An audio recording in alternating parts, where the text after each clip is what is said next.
start the lecture. So recall last time we were looking at vector fields which are called curves in space. So quickly revise what are curves in space. It is a function defined from an interval I in real line taking values in plane or in R3. So if the values are in the plane, then we say it is a plane curve. Otherwise we say it is a space curve if the values are in R3.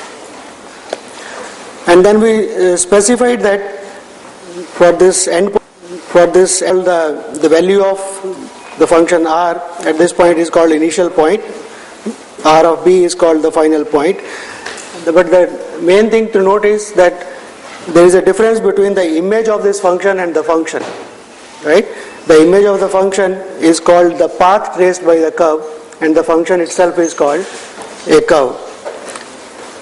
And sometimes this function, because it is vector valued, it is written in terms of components xt, yt, zt, and in that case we say rt is a parameterization of the curve. So this expression is called a parameterization of the curve.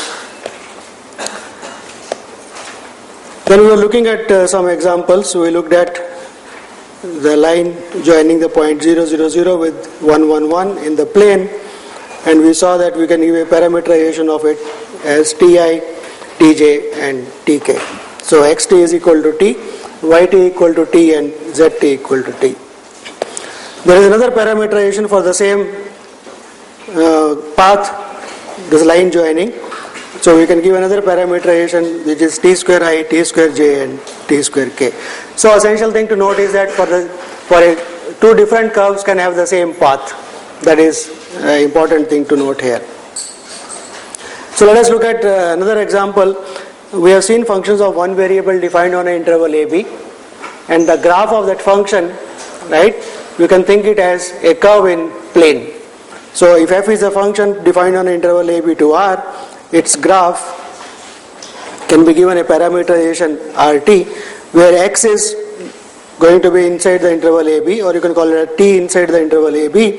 For every value t, y is equal to f of t. So a parameterization is ti plus ft of j, t belonging to ab. Right? So that is a parameterization for a function. So we say that in this case, this is a curve which is given by as the graph of a function. We will specify that. Let us look at an important and something totally different from the usual curves in space. It is a curve given by the formula rt is equal to a cos ti plus a sin tj plus bt of k. So xt is equal to a sin t, yt is equal to xt is equal to a cos t, yt is equal to a sin t, and zt is equal to b times t, where a and b are fixed constants, and we assume that a is bigger than 0. Now let us try to visualize this curve in space. How does the curve look like?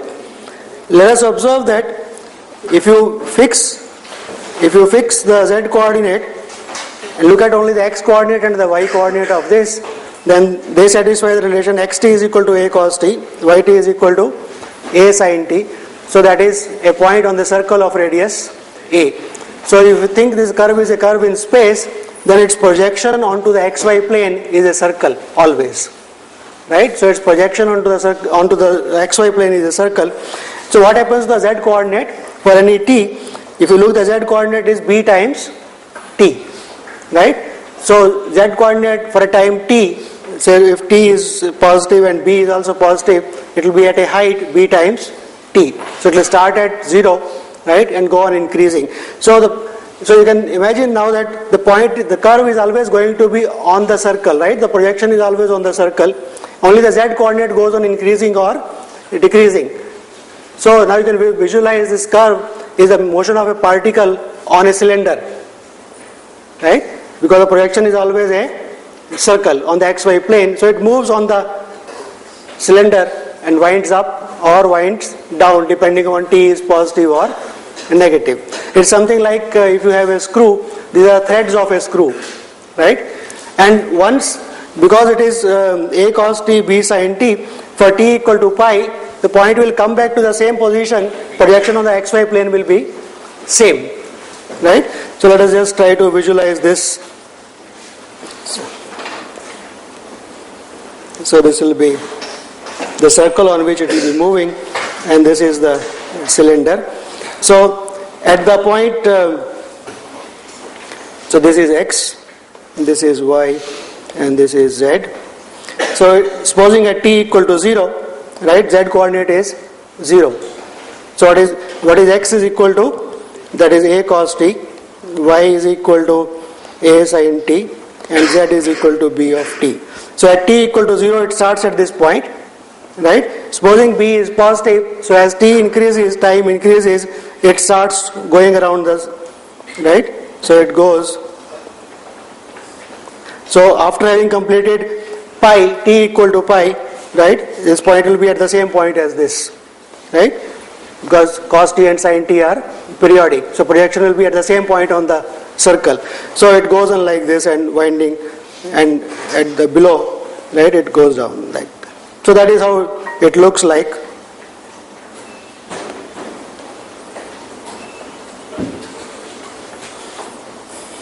Right.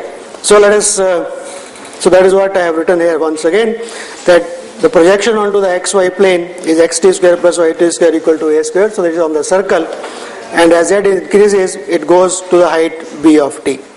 So that it always lies on a cylinder. So that is what it looks like.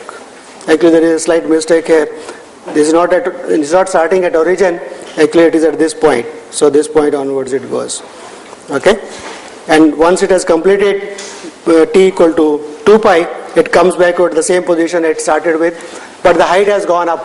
Okay, so 2 pi is the, right, after 2 pi it has gone above by a height. So this is what is called a right-handed helix. So this curve, okay, which winds on the cylinder for B positive, is as if you move, right, on the circle with the right hand, it goes up. So this is called the right-handed helix if B is positive, and B is negative, it will be going downwards, other way around. That is called a left-handed helix. Let us look at another example of a curve. A curve can also arise in space as intersection of two surfaces, right? So let us take two surfaces which are given as follows: z is equal to x cube and y equal to x square. These are two surfaces in R3 and they intersect somewhere. Okay, so that intersection is a curve in space. So let us see how do we visualize it. Z is equal to x cube, right? Y is free coordinate here, right? So this is a surface which is z is equal to x cube. So it is like a sheet. In the xz plane, it is a sheet going and then going down. Okay, so this green one is that sheet. Okay, only y coordinate is free. It's like a y is anything, it goes and then flows and goes down. Okay, z is equal to x cube. You can see that the projection of this onto the xz plane is the curve z is equal to x cube. So that is a curve where it will be intersecting. Okay, and y equal to x square. What is y equal to x square? It is not parabola, it is a sheet of parabola, right? Going around. On the xy plane, it is a parabola. Its intersection with the xy plane is the parabola. So this is the yellow one, right? That is a sheet. Z coordinate is free. So right, Z coordinate is free. So it is a sheet which is bent like a parabola going up, right? So these two intersect on a curve, and this is a curve, and we want to find a parameterization for that curve. How do we find a parameterization of that? Right? Because the points on the intersection are going to lie on both the surfaces, right? So these two equations will be satisfied. So you can see that here, if you fix x, then y is fixed, and z is also fixed, right? So we can think x itself as a parameter, right? So we can give the parameterization for this by giving x is equal to, if you want to write t, xt is equal to t, yt equal to t square, and zt equal to t cube. That is a parameterization for this. So, and this is called a twisted cubic, because the cube is coming, power 3 is coming, and it is twisted, like it goes up. Okay, so it is called a twisted cubic. So that is the parameterization of this. Right, let us look at one more example. Consider the path to be the unit circle. Okay, the path is the unit circle. We want to give a parameterization for this. And you see there are two, at least I can give you two different parameterizations. Right, both are xt equal to cos t, yt equal to sin t. R2 is also xt equal to cos t, yt equal to sin t. But only the time frame, this is from 0 to 2 pi and this is 2 pi to 4 pi. You can take any interval of length 2 pi, it will give you the same path, right? But these are two different curves, okay, having the same path. Only the time frame is different for both of them. xt and yt are same, okay. Earlier we had an example where the interval was same but xt, yt were different, namely that line joining 0, 0, 0 with 1, 1, 1. We had xt equal to t, yt equal to t, zt equal to t. Another one was xt equal to t square, yt equal to t square, zt equal to t square, t belonging to the interval 0, 1. In the same time, right, it's like two trains, one is a slow train, other is a fast train moving between the two stations, right? Path covered is same, but they are moving at different speeds. Okay, that was time interval was same, here the time interval is different. Another way of looking at understanding curves is look at, now time is t belonging to r, but let us look at the formula r1t is equal to ti plus t square j. So what will be that curve?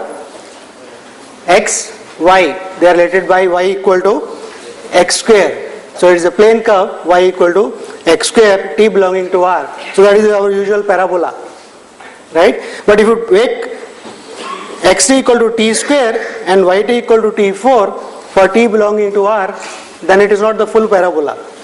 Because now xt is equal to t square, so x is always going to be a non-negative quantity. Still x and y are related by the formula y equal to x square. So now it will be only half of the parabola, right? So we should always keep in mind the different formulas, time is same, right, are different curves in space, right. Let us look at some properties of curves which are going to be useful from our computation point of view. A curve is the path of a particle moving in space, right? So the particle possibly can come back to the same point. It has traveled once, twice or thrice or any number of times. But we don't want that kind of thing to happen, right? We want, if a particle has visited a point in space once, it should not come back to that point again. So that means what? Mathematically that means that the function Rt is a 1-1 function, right? At no time point, at two different time points the value position of the particle is not same. So that is called 1-1 function. So we say that is called a simple curve. So a curve is called a simple curve if for no 2 points t1 and t2 you are different, Rt1 is equal to Rt2, or same as saying if the position is same then the times must be same. Okay, for different points at a different place. From computation point of view, doing analysis, we require that this function Rt should be continuously differentiable. It is a function of t, right? And Rt has got three components. Rt is equal to xt, comma yt, comma zt. So they have got, you can describe the curve by describing the three component functions, xt, yt and zt. So saying that it is continuously differentiable means what? All three component functions are not only differentiable functions of t, but their also derivatives are also continuous functions. So that is called a continuously differentiable curve, or in short we say it is a smooth curve. So smooth means x prime t, y prime t, z prime t exist and all of them are continuous. So that is a smooth curve. There is one more property that we need. Okay, piecewise smooth is understandable. What is piecewise smooth? Except at a finite number of points, right? In pieces it is a smooth curve. So that will be useful in some computations, except for a finite. But the important property we want to analyze, specify is, we want that the derivative not only it should exist, it should not be zero at any point. Derivative should not be equal to 0 at any point in the time interval in which you are analyzing the motion of the particle. The reason is Rt prime equal to 0 means what? Essentially, right? If a particle is moving and rt is the distance, essentially r prime t is going to give you velocity of that particle, right? You don't want velocity to be zero at any point. You want a velocity vector to be non-zero everywhere, right? So that's the reason we say a curve is a regular curve. R prime t, first of all, it should be smooth, right? R prime t should exist and should not be equal to 0. So a smooth curve is called regular if r prime t is not equal to 0. So in all our analysis we are going to assume that all our curves are simple, piecewise smooth and regular, right? That is a blanket assumption that we are going to make for all our curves. But let us give some examples. Let us look at the curve rt is equal to t square minus 1, tq minus 1 and 0. So xt is equal to t square minus 1, yt is equal to t cube minus 1, tq minus t and zt equal to 0. Is this curve simple? So what is a simple curve? It should be a 1-1 function, right? If rt1 is equal to r of t2, then t1 must be equal to t2, right? So let us look at rt1. What is rt1? t1 square minus 1, right? t cube minus t1 cube minus t1 and 0. Similarly for r2. So if r1t is equal to r2t, that means the component must be equal, right? At t1 and t2. So xt1 is equal to xt2 means what? t1 square minus 1 is equal to t2 square minus 1, but that does not tell us anything about whether t1 is equal to t2 or not. But now let us look at the second component that gives you t1 cube minus t1 is equal to, so what does that give you? T1 is equal to T2? Does that equation, along with saying that T1 square is equal to T2 square, does that give you T1 is equal to T2? Analyze. I want you to analyze. You are given T1 cube minus T1 is equal to T2 cube minus T2. And you are also given that T1 square is equal to T2 square. Does these two equations imply T1 is equal to T2? Yes? Mental calculation done? So that is this is a 1-1 function. So this is a regular, this is a simple curve. Is it closed? There is no initial point, there is no final point, right? T goes from R. So question of saying it is a closed curve does not arise at all, right? Closed curve is when there is an initial point, there is a final point. Initial point is same as the final point of the curve, but this is a kind of an endless curve. Is it smooth? Is the curve smooth? So what is x prime t? 2t, right? Y prime t 2t square minus 1. So x prime t exists, y prime t exists. Both are continuous functions of t. Yes, so it is a smooth curve.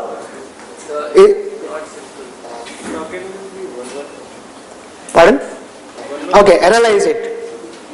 Whether it is 1-1 or not, just analyze. So let me leave that question as it is. Whether it is 1-1 or not, that is a simple thing to analyze. Whether.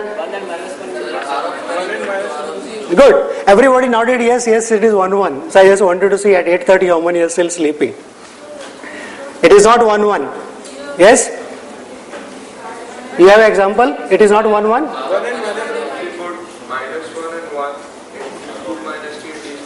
At both points the value is 0. So there are two different points where the value is 0. So it is not a 1-1 curve. It is not closed, but it is smooth. Is it regular? So regular means what? X prime t should not be equal to 0, y prime t should not be equal to 0, and z prime t should not be equal to. R prime t is a vector. We want that vector should not be equal to 0. It's not that all of them should not be equal to 0. The r prime t is a vector. We want that vector should not be equal to 0 at any point. That means for any value of t, at least one of the components is not equal to 0. That is what we will say that vector is not 0. So for this, what is the vector? If you look at y prime t, that is 3t square minus 1, whatever be the value of, right, except at t equal to, but at that point look at the other one, that will not be 0. So the vector r prime t is never 0 for any value of t. So this is a smooth regular curve which is not simple, which is not closed. Okay, so that's how you will analyze. So that's what is there anyway. Okay, it's not a simple curve, it is smooth and it is sorry. Look at RT equal to absolute value of t. Obviously you know that absolute value of t is going to create problem for you, right? So this curve is it simple?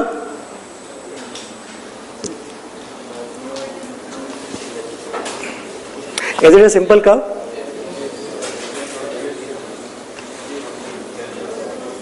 Yes? Yes, sir. Last row. Two people sitting in the last row. Yes? Either of you answer. Is it a simple curve? I can't hear you. Yes or no? What does simple mean? Take the value at t1, take the value at t2. If the two are equal, then t1 should be equal to t2. Does that happen? Yes? Good. So at least he is convinced it is 1, 1, right? Because yt is equal to t, zt is equal to t. That itself will give you t1 is equal to t2, right? Do you think it is going to be smooth? The absolute value is going to create a problem at t equal to 0. So it is not smooth. So question of regular does not arise. Okay? So that's how you will analyze curves which are simple, smooth, and let us look at. Pardon? Yeah. But what is regular says? So if you take a part of the curve, that will be regular. But the curve as a whole is not regular in that interval. But if you are taking on a different interval, then you are taking a different curve. Right? It is not the same curve. Is it okay? So you can say it is piecewise regular if you want to say. If you want to devise a new name, you can say it is piecewise regular. Okay? Right. So you can at that point, right, piecewise smooth and regular on that portion, also regular, and you can analyze things. Okay? So there are many such examples, so let me go over to these things. So as I said earlier, there are curves which are different but they have the same path. So let us look at three curves, R1, R2 and R3.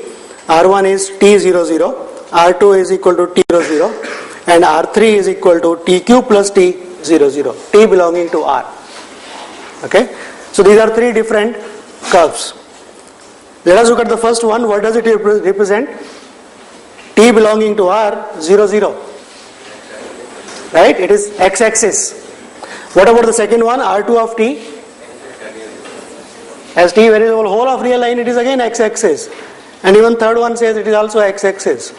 So we got three different parameterizations for the same path, namely x-axis. Okay. Now look at the first one is simple. Second one is also simple. Yes. What about the third one? Not simple.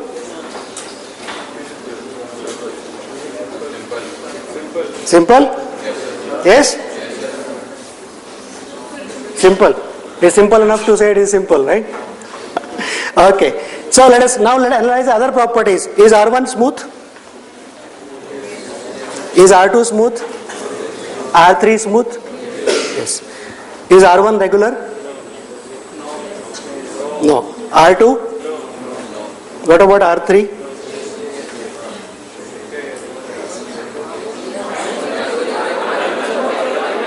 I am just keeping quiet. R1 is smooth. Is it regular? Yes. R2? No. R3? R1 and R3 are regular.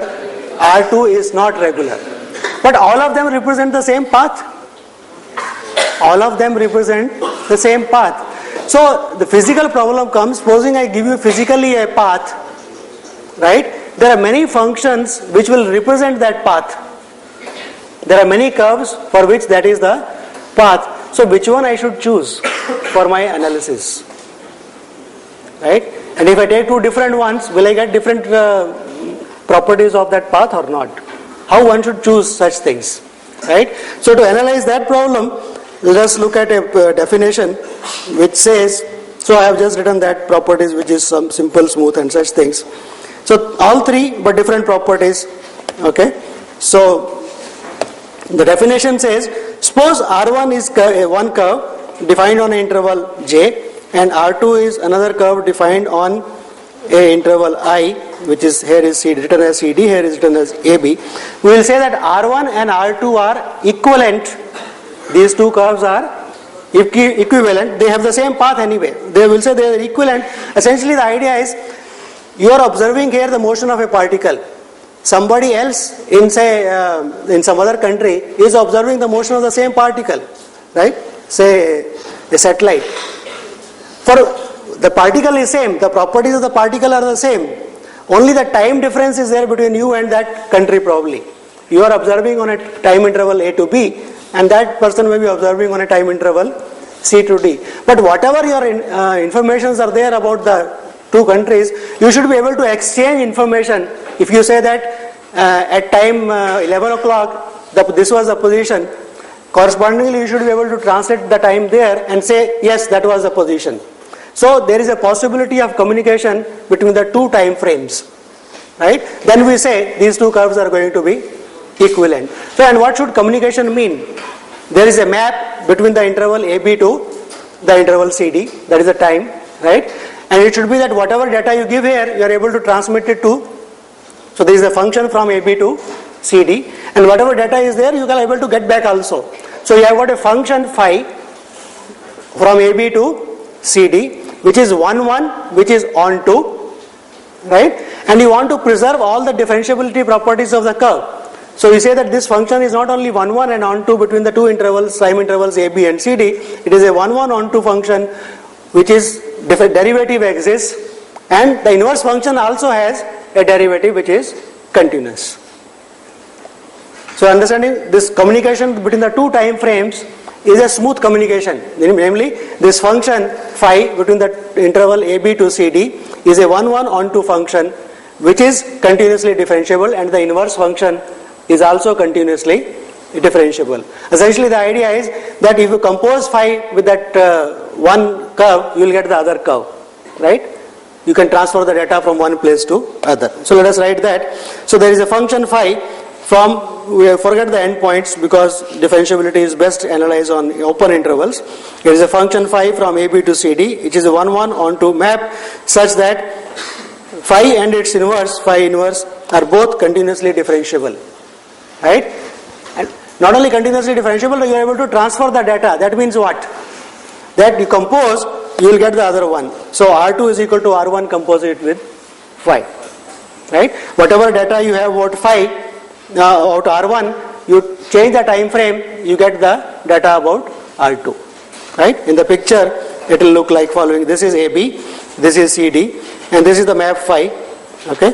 Here is your curve R1, here is the curve R2. So if you want to know R2, you can take, this is phi, take phi and compose with this. I have written other way around, picture is drawn other way around, the inverse is okay. So AB, this is the time change, compose with R2, you get R1. Or if you want the other way around, this is phi inverse, so R2 will be equal to phi inverse and then compose it with R1. So essentially the function which gives you the transfer of data from one time frame to another, that should be 1 to 1 on to continuously differentiable, and inverse also continuously differentiable. In that case we say these two curves R1 and R2 are equivalent. Essentially the idea is if this is regular, that will become regular, right? If this is 1, 1 simple, that will also become simple. So all the properties are preserved under equivalence. Okay, so let us look at two examples. So R1 is 0 to t, 0 to 2 to r cube, r3, and r2 is given by, this is the x-axis that we had earlier, right? Same that r1 and r3 we had there, right? So I have just written as r1 is the same x-axis t cube plus t. Okay. Now I want to know whether these two are equivalent or not, right?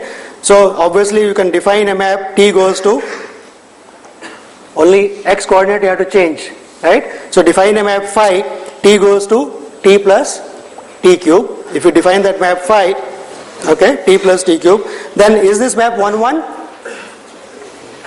This map is also on to, right?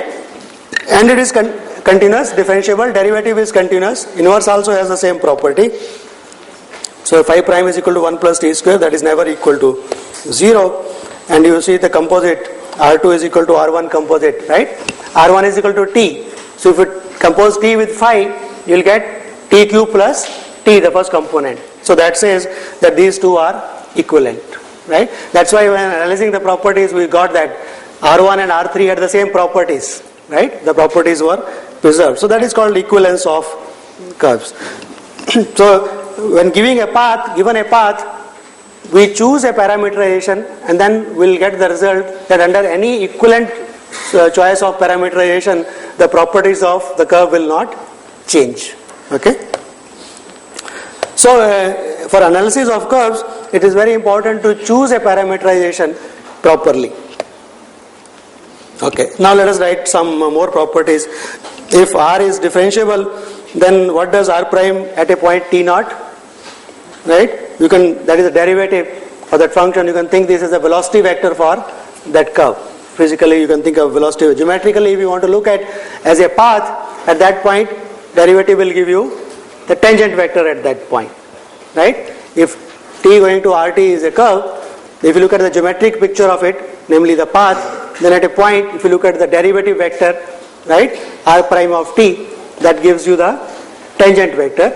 If you look at physical RT, the distance traveled by the particle, then the derivative gives you the velocity vector at that point, like in function of one variable. This is a picture. So let us. So it's called the tangent vector or the velocity vector, depending on. So normally one normalizes this tangent vector. So for that reason only, we wanted our curves to be regular, because if R prime t is at a point is 0, then you cannot normalize that tangent vector or the velocity vector at that point, and we want to do that. So if you normalize it, this is called the unit tangent vector for a regular curve at that point, right? Because the curve, if it is assumed to be regular, that means R prime t exists and it is not equal to 0 at that point. So that is the unit tangent vector at that point, or unit velocity vector at that point. Okay, so consider that line, okay, that R prime t gives you the tangent vector. So what will this line indicate? RT is equal to R0 plus t times the unit tangent vector at that point. This is a line passing through that point in that direction, right? R prime of t naught. So what would you like to call that line? It is in the direction of the tangent vector at that point, so you will call that as a tangent line to the curve at that point. Okay, so you will call that as a tangent line. Now the basic question comes, if you change the parameterization, right? We said we can define two curves to be equivalent if something happens, right? If you change a parameterization, so reparameterize the curve so that the two parameterizations are equivalent, does it change the tangent vector or not? Does it change the velocity vector or not? Right? We want to analyze the physical quantities, that if two curves are equivalent, does their physical quantities or the geometric quantity like tangent vector, do they remain the same or do they change? Right? Under reparameterization. So it says that the velocity vector will not change in magnitude, only the direction may change. Right? If you take a reparameterization of the same path, R1 and R2 are two parameterizations which are equivalent, then the unit tangent vector with respect to one and with respect to the other, both have magnitude equal to 1. The only possibility is they may have opposite directions. Right? Somewhere else observing, it may instead of going like this, it may look like going the other way around. That is the only possibility. So let us prove that mathematically. So R1 is a curve, R2 is another curve, and says that both are regular curves and are equivalent. Right? Unit tangent vector is defined only for regular curves. So we have to put that condition. Suppose they are equivalent, then it says that the unit tangent with respect to R2 is plus minus times the unit tangent vector with respect to R1. Right? The only directions will change, both are anyway unit tangent vectors. This will be at the point t, of course, and that will be at the corresponding point. Time is different there, right? Time will be g of t, where g is the function which gives the equivalent parameterization going from AB to CD. So where g is CD to AB, the function. So the proof is actually quite simple. Let us look at unit tangent vector of at g of t. So what is R2 of t? Because it is equivalent to G1. So what does equivalence means? R2 of t is equal to R1 composed with the time frame change, composite G, right, of t. And what do you want to compute? You just want to compute the tangent vector, right? Both are smooth, regular. So how do you compute tangent vectors? By differentiating both sides with respect to t. So differentiate on the right hand side, you will be using your chain rule. So differentiate and compute. So R2 prime of t will be R1 prime at G of t into G prime of t. And you want to compute the unit tangent vector, so divide by the norm of this vector, magnitude of this vector. So compute the unit tangent vector, divide by the norm. So you get a unit tangent vector with respect to R2. This is the definition of the unit tangent vector, R2 prime divided by the norm, right? And put the formula, R2 prime is equal to R1 prime GT into G prime divided by the norm of that. This is what we want, right? So this is the unit tangent vector with respect to R1. What is left is G prime T divided by absolute value of G prime T, right? Obviously at every point this value is equal to 1, right? G prime T divided by absolute value. But that depends upon whether G prime T is positive or negative, right? So we want to say that everywhere either G prime T is positive or everywhere G prime T is negative. That is what we want to say. Because G prime T at a point, if it is positive, the value will be plus 1. If at that point is negative, the value will be minus 1. But we want to say for all t, the unit tangent vector with respect to t2 is equal to plus minus times. So we want to say that this function is a constant function which is either everywhere plus 1 or everywhere equal to minus 1. That is what we want to say, right? And that follows from the fact that the function g, which was a function between the two time frames, it was a 1-1 onto continuous function. But if a function is 1-1 onto continuous, this function has to be a monotone function. That we have looked at one variable.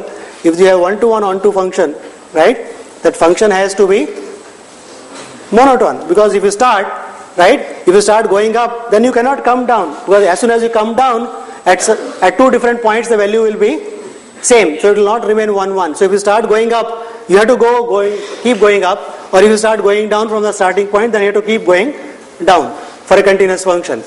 So if it is a continuous function, it's a monotone function because it is 1-1. It is differentiable. So what you can say about the derivative? If it is increasing, derivative everywhere will be positive. If it is decreasing, derivative everywhere will be negative. So that comes from the fact that the function g is a 1-1 onto continuously differentiable function. Because it is continuous and 1-1 implies it has to be a monotone function, right? If it is monotonically increasing, then the derivative will be everywhere plus 1. If it is decreasing, the derivative everywhere will be minus 1. So this function is either everywhere plus 1 or minus 1, and that is what we wanted to prove. Okay? So that is what is written here. So this will be either, if it is monotonically increasing, it is plus 1, otherwise it is minus 1.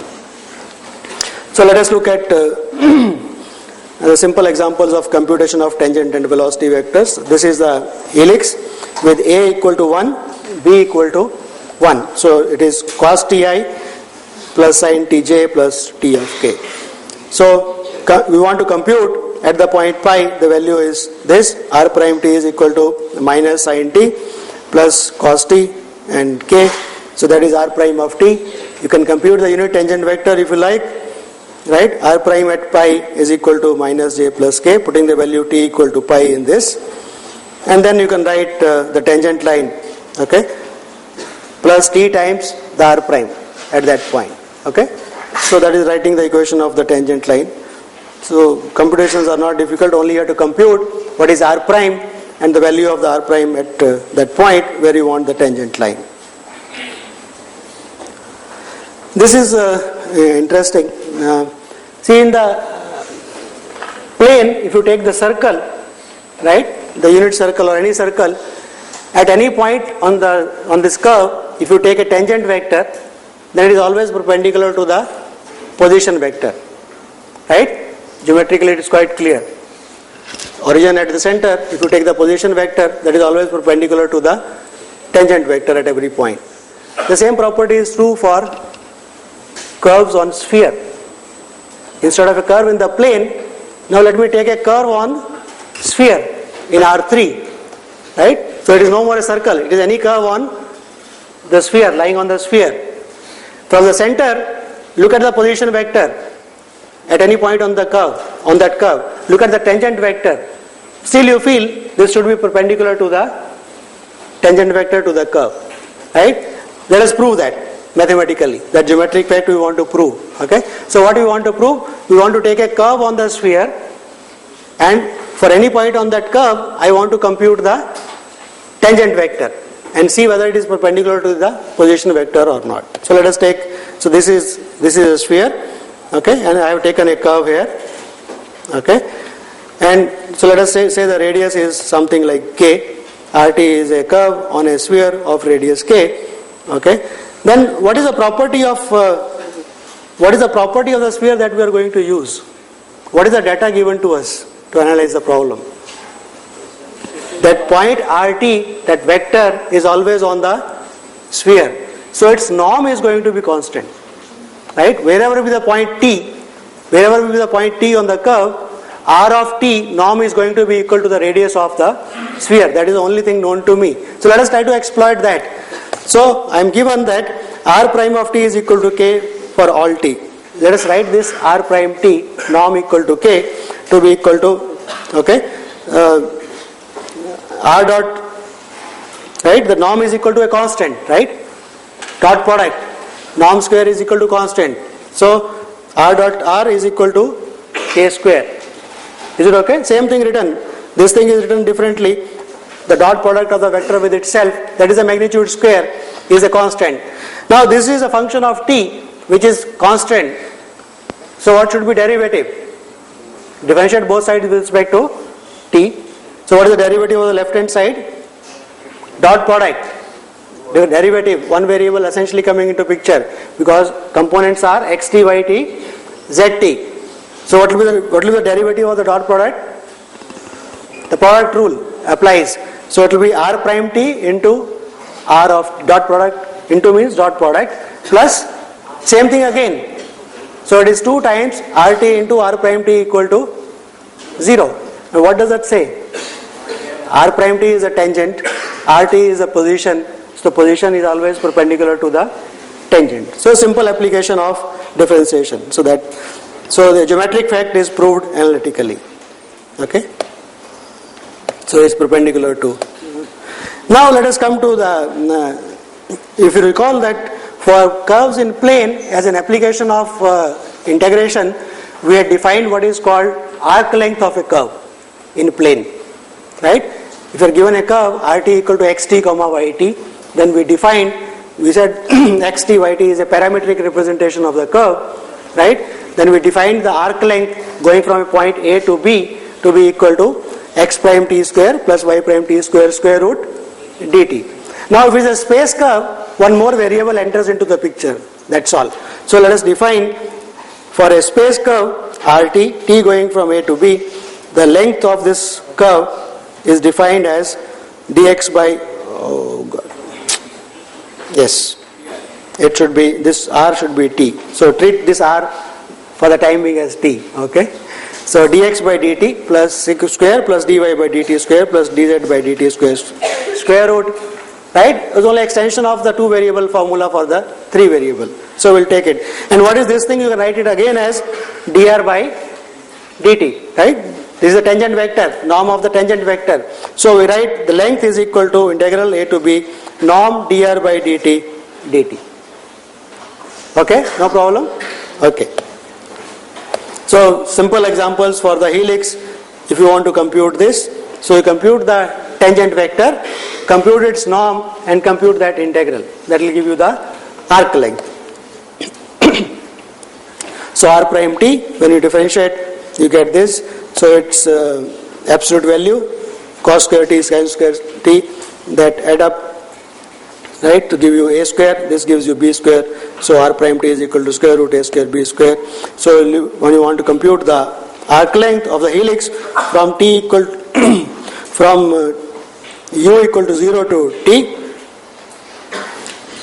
norm of the tangent vector So I have put the variable u because I want to compute the length from 0 to a arbitrary point t. So one should use a different variable integration just to be clear, right? And that comes out t times square root of a square plus b square. So now we come to a very important part of this arcs and curves. We said for any curve, right, you can reparameterize the curve as long as your curve is those two curves are equivalent to each other, right? You can reparameterize. The tangent vector doesn't change except for plus and minus sign. So we are going to give you something called a standardization, a standard parameterization for a curve, right? That is given by what is called arc length parameterization. So what is arc length parameterization? Given a curve, say on an interval AB, t going to RT, you can integrate the curve, you can find the arc length from the time point A to an arbitrary time point t. So when you do that, the answer will depend upon t, how much time you are moving, right? So the arc length S is equal to integral 0 to t norm of dr by dt dt, right? So that will be a function of t.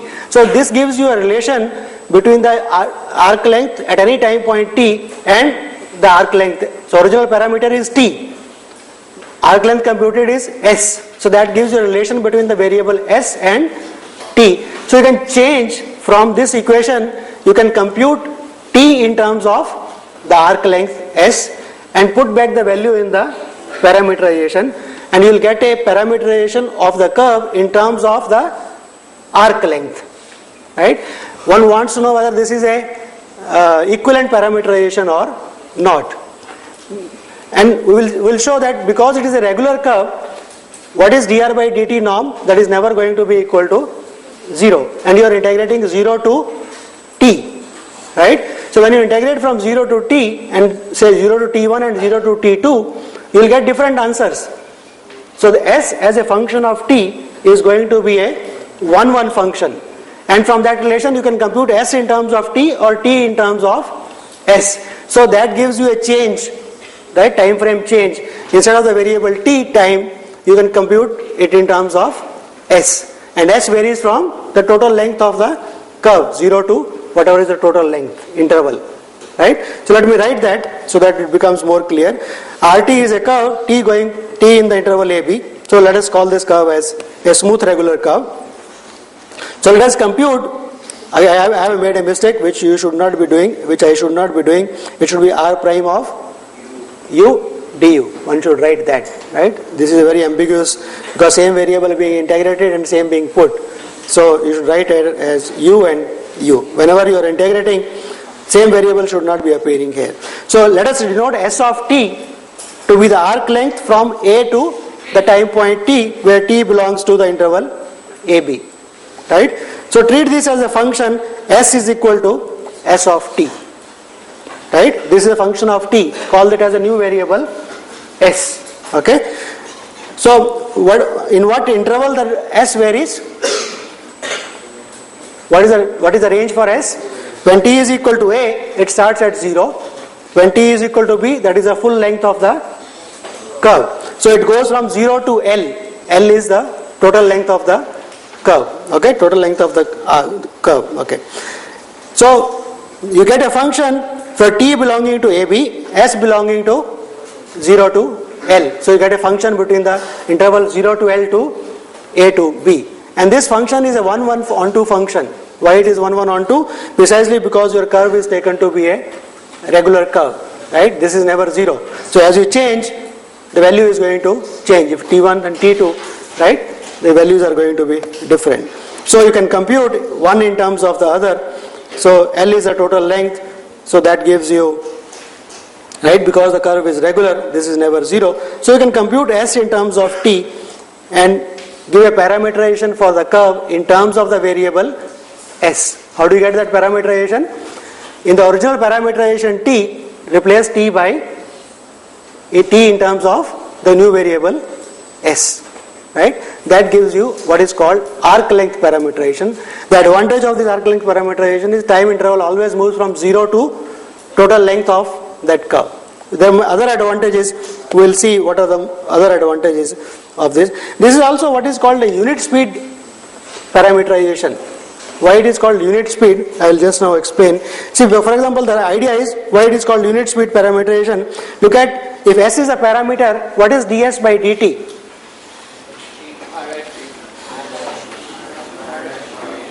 Right, that is r prime t, right? So what is the norm of that?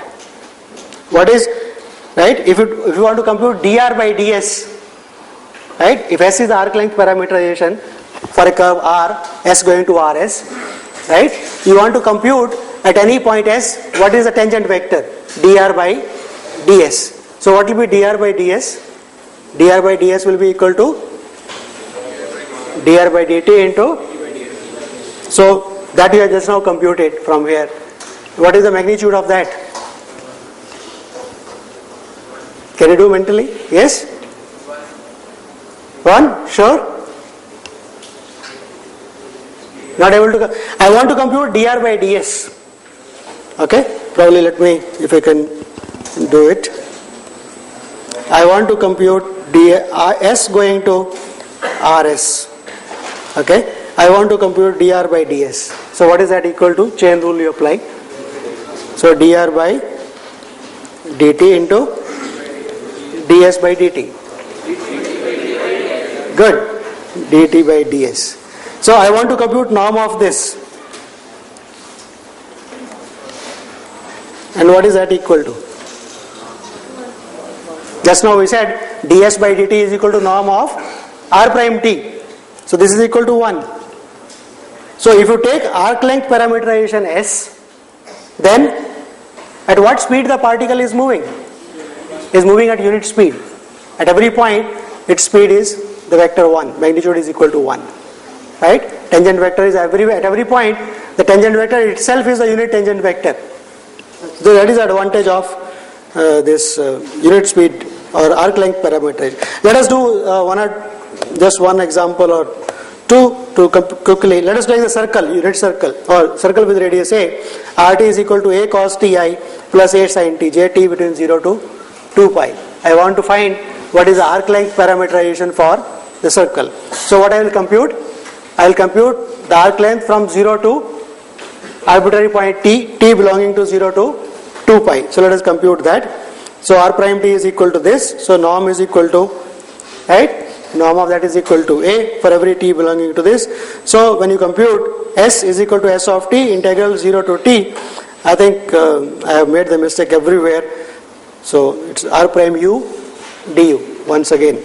So this is a constant which comes out a 0 to t dt, that is a times t. So you see the s comes out in terms of t, the relation s is equal to a times t. So t is equal to s divided by a. So that gives you the circle. The arc length parameterization for the circle is rs. It was a cos t. So t is equal to s by a. So a cos s by a I plus a sin s by a j. S belongs to the total length of the circle, that is 0 to 2 pi. Okay. And similarly, one can compute for the helix. Basic thing is compute r prime t, that we have already done. Okay, t into square root of a square plus b square. Okay, so s in terms of t. So t is equal to s divided by square root of a square plus b square. So that gives you the arc length parameterization for the helix. Right? And so this is a equivalent parameterization for any curve. If it is a regular curve, then arc length parameterization is the standard parameterizations taken for any computation. Right? It is sort of normalizing everything. So that is what we will do for further analysis. So let me stop here.